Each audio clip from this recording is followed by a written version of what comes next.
mengikuti semua yang ada di Facebook dan saya mencatat isi Facebook dari seorang anak Papua. Mohon umat pendatang tidak tersinggung.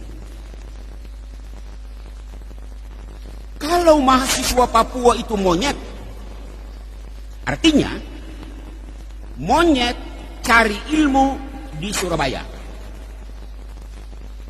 Dengar baik-baik. Monyet cari ilmu di Jawa, monyet cari ilmu di Sulawesi, monyet cari ilmu di Sumatera, monyet cari ilmu di Kalimantan, monyet cari ilmu di Maluku. Sementara, dan ini jangan tersinggung, sementara manusia Jawa, manusia Sulawesi, manusia Maluku, manusia Sumatera datang mencari makan di tempat monyet. Membaca SMS itu saya malu. Saya malu sekali.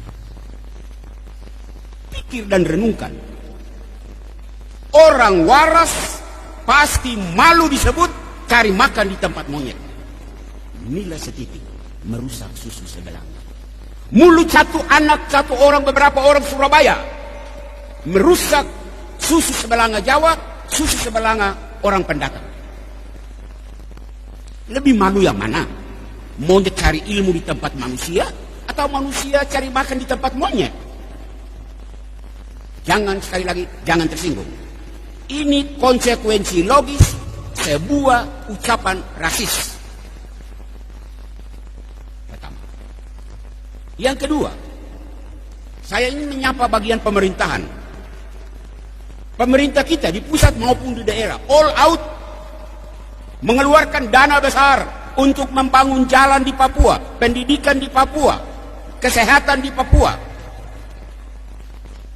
Berkaitan dengan ucapan rasisme tadi, pertanyaan yang mengganggu nalar. Bangun jalan untuk monyet-monyet? Bangun kesehatan untuk monyet? Bangun pendidikan untuk monyet-monyet? Kalau benar teriakan rasis orang Surabaya itu, apa pemerintah masih waras mengeluarkan dana begini besar untuk monyet-monyet? Pemerintah yang waras akan menjawab, teriakan itu tidak benar. Oke, tidak benar, lalu kau buat apa? Buat apa? Ketiga, pihak keamanan, polisi, tentara, kamu dengar? Polisi tentara di tanah Papua ini terlalu banyak. Ya, ini kan wilayah negara Republik Indonesia, wajar toh? Wajar. Tetapi Anda hadir di tanah ini dengan segala perlengkapan keamanan yang hebat-hebat. Saya Pastor Amandus hanya mau bertanya, seluruh perlengkapan hebat-hebat itu untuk jaga monyet-monyet? Jangan tersinggung, polisi dan tentara. Polisi dan tentara yang masih waras akan menjawab, tidak, kami tidak menjaga monyet, kami menjaga manusia. Oke, kalau begitu, apa sikap tentara dan polisi terhadap orang yang teriak monyet itu? Malulah Anda. Kalau orang Papua itu monyet, baru Anda dengan segala perlengkapan keamanan yang wah, kamu menjaga monyet, malu kan? Keempat, kelompok keempat, pihak agama.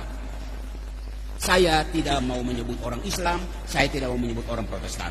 Saya hanya membatasi diri pada gereja Katolik. Pastor dan suster, sejak zaman Belanda sampai zaman pemerintahan Indonesia ini, luar biasa pastor dan suster begitu banyak datang di Papua untuk melayani.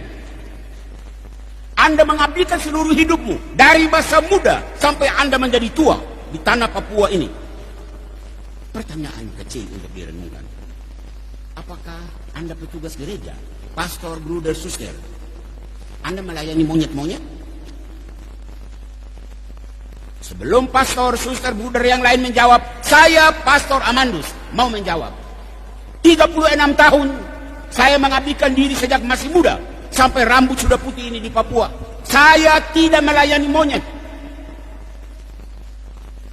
Saya melayani manusia. Manusia Papua. Saya sedih kalau disebut orang Papua monyet. 36 tahun saya tidak melayani monyet-monyet.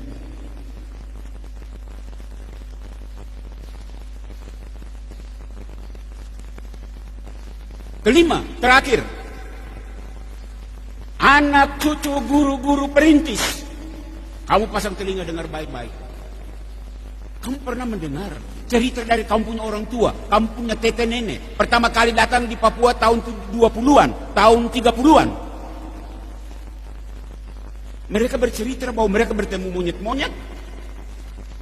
Apakah kamu mendengar cerita bahwa orang tuamu datang mengajar monyet-monyet?